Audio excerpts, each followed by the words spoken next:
కారణంగా కలర్స్ అనేవి చేంజ్ అవుతూ ఉంటాయని చెప్తున్నారు, అంతే కదా?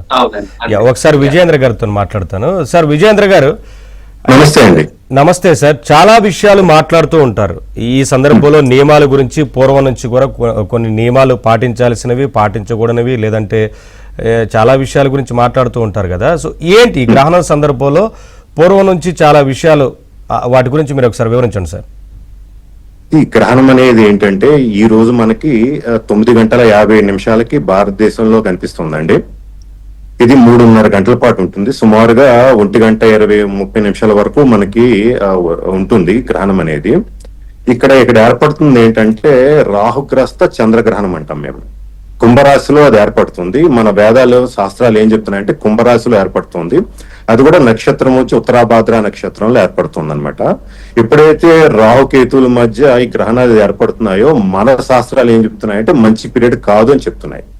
ఏ గ్రహణమైనా ఒక ఎఫెక్ట్ 3 నుంచి 6 నెలల లోపు ఉంటుందనేది మన శాస్త్రాలు చెప్తున్న మాట. ఒకటి మనం జాగ్రత్తలు తీసుకోవాల్సింది ఏంటంటే చంద్రగ్రహణం కాబట్టి, అది కూడా నైట్ టైం అవుతుంది కాబట్టి బయటకు వెళ్లకుండా ఇళ్లలో ఉండిపోవడం అనేది సింపుల్ పాయింట్ ఒకటి. రెండు ఏంటంటే కొంత ఇండైజెషన్ కారణం అవుతుంది కాబట్టి ఫుడ్ లైట్ గా తీసుకుని ఉండటమే ఈజీ అని చెప్పొచ్చు. వేరే పెద్ద భయపడాల్సిన అవసరం అయితే ఏం లేదు యాక్చువల్ గా. సో కొంత ఏంటంటే ఫుడ్ హ్యాబిట్స్ కొంచెం జాగ్రత్తగా ఉంటే సరిపోతుంది. ఒక 3 నుంచి 6 నెలల లోపు ఈ గ్రహణ సమయాల్లో కూడా.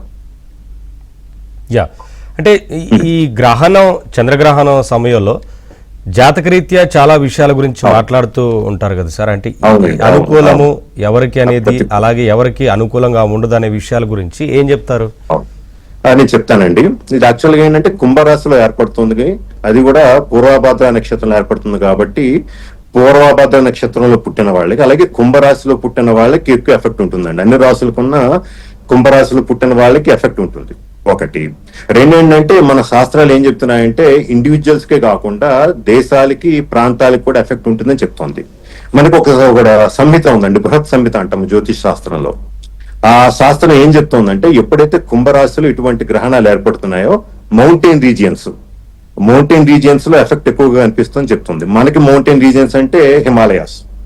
సో హిమాలయాస్ లో వచ్చే 3 నుంచి 6 నెలల లోపు ప్రాంతాల్లో ఏంటంటే భూకంపాలు కానీ కొంత న్యాచురల్ డిజాస్టర్స్ వచ్చే అవకాశం కనిపిస్తోంది. అట్లానే పాకిస్తాన్, ఇండియా మధ్య కూడా టెన్షన్ వాతావరణం పెరిగే అవకాశం అయితే కనిపిస్తోంది. అట్లానే పంజాబ్ ప్రాంతం కూడా ఎఫెక్ట్ అవుతుందని చెప్పి బృహత్ సంహిత అనే శాస్త్రం అనే ఒక సంహిత చెప్తోంది. సో వచ్చే 3 నుంచి 6 నెలల లోపు మేజర్ గా ప్రాంతాలు తీసుకుంటే కాశ్మీర్ గానీ ఆ ప్రాంతాలు ఎఫెక్ట్ అయ్యే అవకాశం కనిపిస్తుంది. ఇండివిజువల్ గా చూస్తే గనక కుంభరాశి వరకు ఎఫెక్ట్ ఎక్కువ ఉంటుంది. చంద్రుడు ఏంటంటే మనస్కారకుడు. ఎప్పుడైతే మనసు మీద రాహు ఎఫెక్ట్ పడుతుంది ఏమవుతుందంటే మానసికంగా కొంత ఇబ్బందులు కలిగే అవకాశం కనిపిస్తుంది.